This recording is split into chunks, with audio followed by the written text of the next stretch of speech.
Hace un año hicimos un vídeo muy viral en el que os dijimos que no os compraseis un NAS para almacenar archivos. Hoy me he comprado un NAS y os voy a explicar el porqué.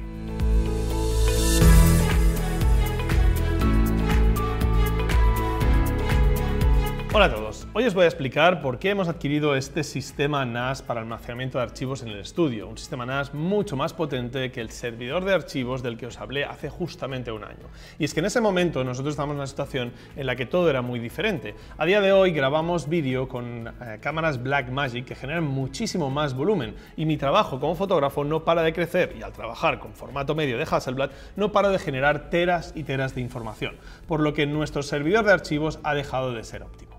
El vídeo que hice hace un año creó muchísimo revuelo, sobre todo en YouTube, donde hubo comentarios de todos los tipos. Mucha gente que agradecía el tener una opción pues probablemente más económica que un NAS de estas características, y mucha otra que directamente ni se vio el vídeo y empezó a criticarme por el título que tenía el vídeo, que era "No te compres un NAS en 2021". La realidad es que tuvimos comentarios de todo tipo, como este o muchos otros, y fue uno de los vídeos más comentados de nuestro canal. A pesar de toda esa gente que no se vio el vídeo, vamos a entender por qué en ese momento decidimos comprar ese servidor de archivos, que a día de hoy es una opción perfectamente válida para algunos de vosotros, pero no para todos. El tema está en que nuestra razón principal, y si os volvéis a ver ese vídeo lo veréis como lo explico de una forma bastante clara, era el poder utilizar un servicio online de backup llamado Backblaze, que no es compatible al precio que ofrece para ordenadores para dispositivos NAS. Eso suponía que pudiésemos tener una tercera copia deslocalizada en la nube y parecía un escenario ideal por un precio de apenas $6 al mes. Y eso nos parecía una opción imbatible, porque la otra opción que explicábamos en el vídeo era el tener dos dispositivos para hacer ese backup deslocalizado y que no tuviésemos problemas en caso de que nos entrasen a robar o hubiese un incendio en el local. La realidad es que Backblaze no es tan bonito como parece, o al menos no para nuestro uso. El tema está en que solo para subir la primera subida de archivos que tuvimos que hacer, nos pasamos cerca de 3 meses subiendo archivos. Y no es porque nuestra conexión a internet sea lenta, sino porque la admisión que hace Backblaze de archivos es más lenta de lo que esperábamos. Esto se ha convertido en un problema muy real, porque dices, si es solo la primera vez no hay problema. Pero pensar que a día de hoy estamos en alrededor de 26 teras de información. No recuerdo con cuánto empezamos el vídeo, pero la verdad, o sea, el año pasado, pero la verdad es que hemos crecido muchísimo en tan solo un año. Y esto está suponiendo que cada vez que producimos un curso para la academia, o cada vez que hacemos una sesión para un cliente, o cada vez que tenemos cualquier volumen de información que tiene que subir a Backblaze, eso nos supone un cuello de botella y nos tiene varios días con la conexión a internet bloqueada, y además nos ralentiza la seguridad del estudio, porque básicamente no tenemos esa tercera copia hasta el cabo de varios días.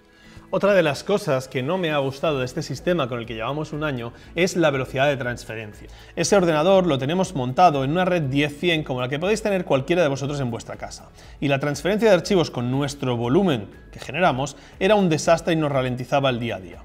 Así que, aprovechando que quería cambiar la red del estudio por una red de 10 GB, que nos permitirá mover los archivos muchísimo más rápido, pensé que quizá era el momento de no solo cambiar la red del local, sino además de irnos a algo mejor que nos evite algunos de los problemas que nos ha dado el servidor de archivos. Al fin y al cabo, en el vídeo os explicaba que una de las razones, o la razón que al final acaba de que hagamos decidir nosotros por un servidor de archivos en ese momento, es un tema de costes, porque evidentemente el tema de Backblaze se podría solucionar instalando un segundo NAS en remoto, que es una de las opciones que comento en el vídeo. Pero realmente también el coste de instalación de esos dos NAS era una inversión que en ese momento, recuerdo que hace un año estábamos en plena pandemia y nadie sabía lo que iba a pasar, no quería hacer, ¿no? Entonces en ese momento decidimos solucionarlo a través de un servidor de archivos con una opción que sobre el papel parecía genial, pero un año después de haber utilizado esa opción, aunque es válida para algunos de vosotros, para mí, en este caso, nos hemos encontrado con ciertos problemas, sobre todo a nivel de flujo de trabajo, que no nos valen y que no nos hacen funcionar. Ahora mismo estamos en un momento muy diferente, estamos saliendo de la pandemia, la situación es mucho mejor y todo tiene mucha mejor pinta, así que hemos decidido que ahora sí es el momento de hacer esta inversión y tener una solución para nuestros archivos para siempre. Bien, beneficios evidentemente con una máquina de estas características hay muchos, pero la realidad es que nosotros lo que queríamos era un incremento en nuestro flujo de trabajo y queríamos pasarnos sobre todo la red a una red 10 gigabits. Eso nos permite transferir archivos de cualquier ordenador del estudio al NAS, del NAS, de vuelta al ordenador del estudio, donde sea de una forma extremadamente rápida, muchísimo más rápido que nuestra red anterior. Y eso nos amplía el flujo de trabajo a límites insospechados, hasta el punto de que podríamos perfectamente trabajar con los proyectos de edición de de vídeo o las fotos directamente en el NAS y que cada uno de mis editores trabajase desde su puesto sobre el NAS, porque la velocidad de esa red 10 gigabit lo permite. Pero para eso necesitamos algunos accesorios. Lo primero de todo es que necesitamos una tarjeta de red de 10 gigas. Evidentemente en los ordenadores sobre mesa la podemos meter dentro del ordenador, pero si tenemos un portátil necesitamos un trasto de este tipo que nos permita tener por USB-C, nos permita tener una tarjeta de red que permita esas velocidades, ¿vale? Entonces lo voy a conectar y os enseño un poco la velocidad que obtenemos ahora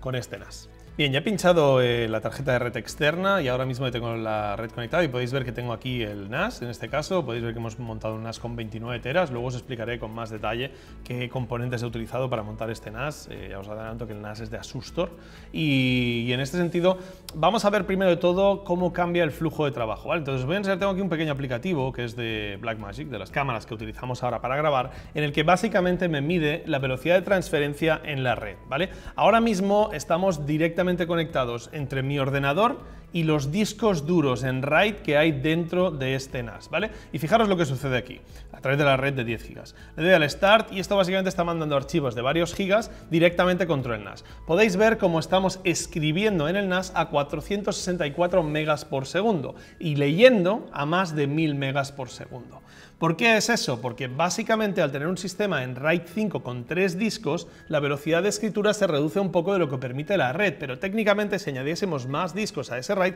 podríamos llegar a velocidades de escritura de esos 1100 técnicamente, que sería el límite de la red que hemos instalado, porque son 10 gigabits de red que permiten 1100 megas de transferencia, es decir, aproximadamente 1 giga por segundo de transferencia. Esto es una barbaridad, ¿vale? Para que os hagáis una idea, la red local 10-100 que tenéis, cualquiera de vosotros, escribe básicamente a una velocidad máxima de 12,5 megas por segundo. Y si no está optimizada o os conectáis por Wi-Fi, aún menos que eso.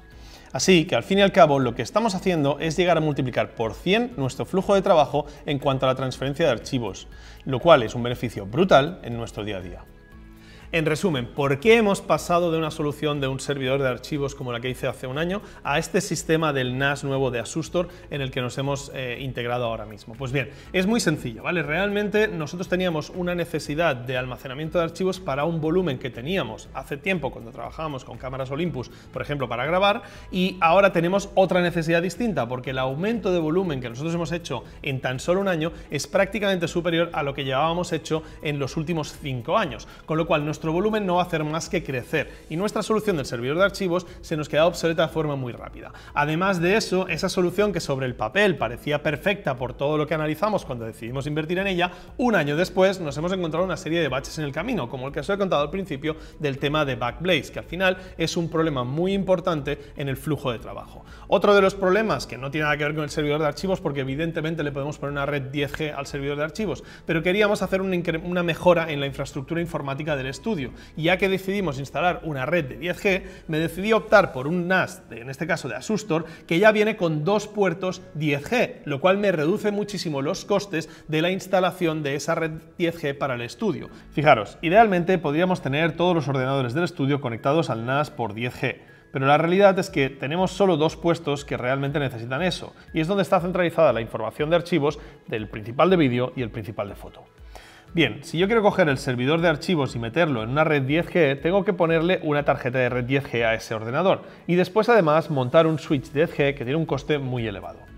Como todo esto no me hace falta, coger el Asustor Logstor 8 tiene 2 puertos 10G integrados, y eso me permite crear 3 redes interconectadas entre sí, pero separadas. La primera, la red general, donde los ordenadores ofimáticos del estudio se conectan entre ellos y a Internet, y eso también le da Internet al NAS de Asustor.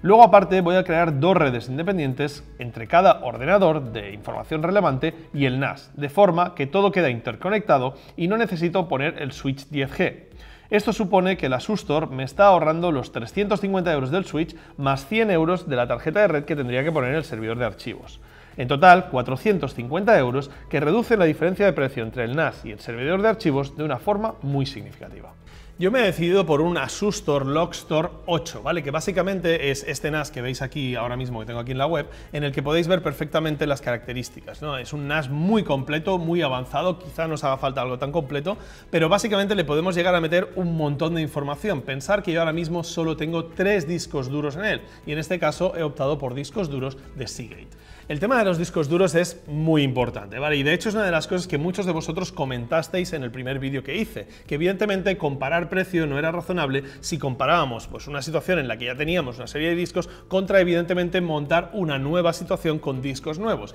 Pero la realidad es que yo necesito tener un doble sistema de almacenamiento porque necesito tener una copia remota, como os he explicado en varias ocasiones. En este caso mi opción va a ser trabajar aquí en el estudio con el Asustor, tenerlo aquí en el estudio y trabajar con él y probablemente utilizar muchos de sus aplicativos que a día de hoy aún no estamos utilizando y que nos van a dar muchísimos beneficios en el flujo de trabajo, pero a la vez mantener el servidor de archivos antiguo deslocalizado en otro lugar donde habrá una copia automática gracias a las aplicaciones del Asustor que se conectará con él y volcará información ahí. Así que he tenido que comprar discos duros nuevos para poder tener esa doble información. ¿Por qué me he decidido por Seagate? Pues es muy fácil. Creo que todos conocéis Seagate, todos tenéis las referencias de lo que tiene Seagate y para mí creo que habiendo visto un montón de información en internet sobre ellos, son la mejor marca de discos duros que hay ahora mismo para NAS, ofreciendo unos discos duros con unas características espectaculares. En este caso hemos montado 4 discos de Seagate, 3 discos en el NAS, en lo que sería discos de almacenamiento,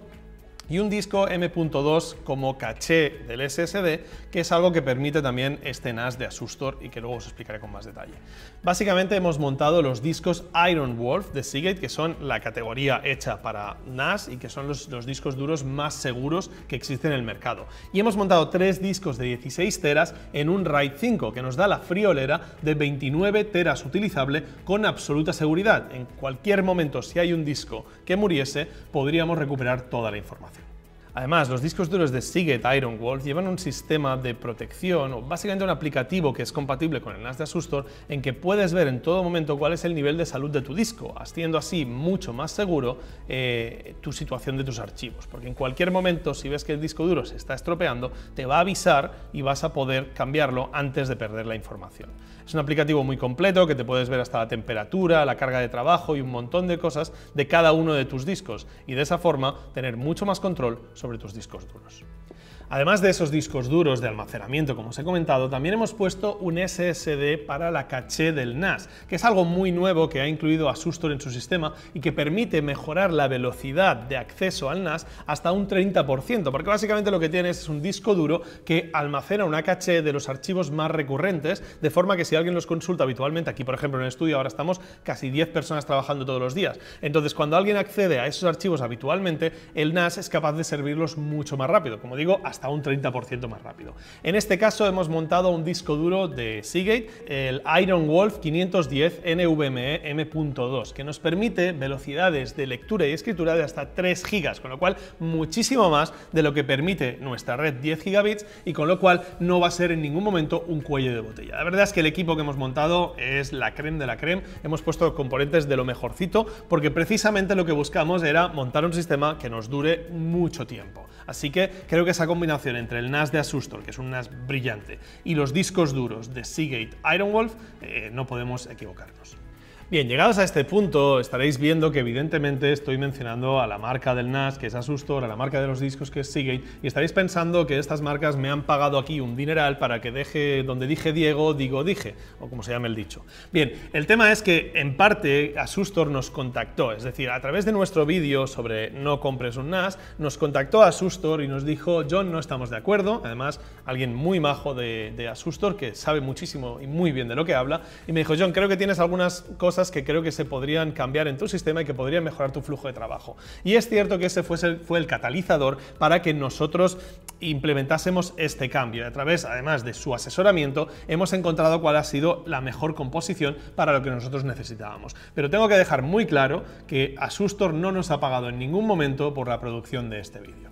Bien, como muchos de vosotros nos dijisteis en comentarios como este, es evidente que el NAS que nosotros teníamos cuando cambiamos un servidor de archivos era una patraña, era un NAS que tenía más años que la puerta y que tenía apenas 2 bahías, que no era empleable y que tenía muchas cosas. Como todos sabéis, evidentemente, los NAS pueden hacer muchas más cosas a día de hoy. Una de las cosas que aprendí de vuestros comentarios es que existen unidades para expandir los NAS con una unidad paralela para poder tener más discos duros. Eso no lo sabía, está claro. Pero en este caso yo me he decidido por un NAS que tiene más que suficiente suficientes bahías para lo que voy a necesitar en los próximos años seguro. No descarto que al ritmo que vamos, dentro de unos pocos años tenga que hacer otro vídeo de cómo ampliamos esto a 37 bahías, ¿no? Porque es una puñetera locura. Pero la realidad es que prefiero tenerlo todo en una sola unidad que funcione muy bien. En este caso, algunas otras características que son interesantes de este NAS son las siguientes y seguro que alguno de vosotros os pueden ser útiles. Bien, lo primero que sí que usamos es el sistema de archivos BTRFS. Básicamente es un sistema de archivos que nos permite una serie de compatibilidades con algunas herramientas del NAS, como puede ser la herramienta de snapshots, que nos permite capturar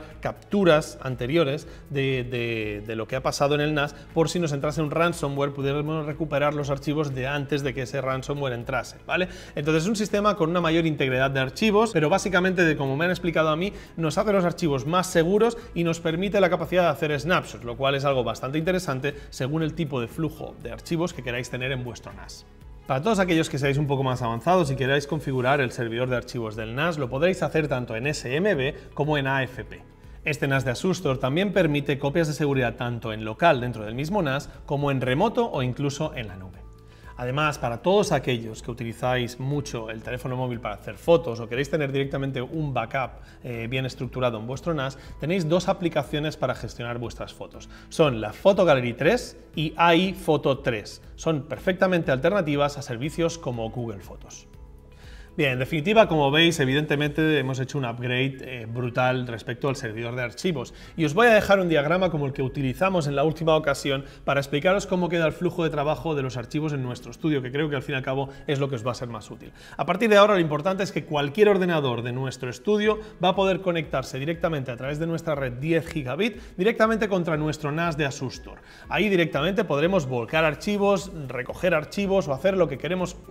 y a la velocidad que tenemos el 10 gigabit, incluso nos es más rápido para pasar los archivos entre nosotros utilizar una carpeta que tenemos habilitada para ello en el NAS. Básicamente el NAS se va a conectar por internet a nuestro servidor de archivos antiguo y va a transferir esos datos a medida que nosotros vayamos actualizando cada noche a ese servidor de archivos deslocalizado por si hubiese un problema, pues que nos robasen en el estudio y se llevasen el NAS, o si se nos quemase el local y perdiésemos toda la información de los discos duros. Una vez hecho todo eso, volvemos a una situación muy parecida como la que habíamos planteado a nivel de funcionalidad, porque sobre el papel tenía que funcionar, pero a la realidad tenía muchos problemas en toda la parte del flujo de trabajo. Ahora tenemos un sistema con un flujo de trabajo 10 veces más rápido, básicamente, que es lo que nos permite la red 10 gigabits con las tarjetas de red de 10 gigas que tiene este NAS de Asustor, y a la vez tenemos un sistema muchísimo más seguro, acompañado por dos cosas principalmente. La primera es tener unos discos duros de Seagate que son mucho mejores que los discos duros que teníamos en el anterior servidor de archivos, y en segundo lugar el contar con un RAID 5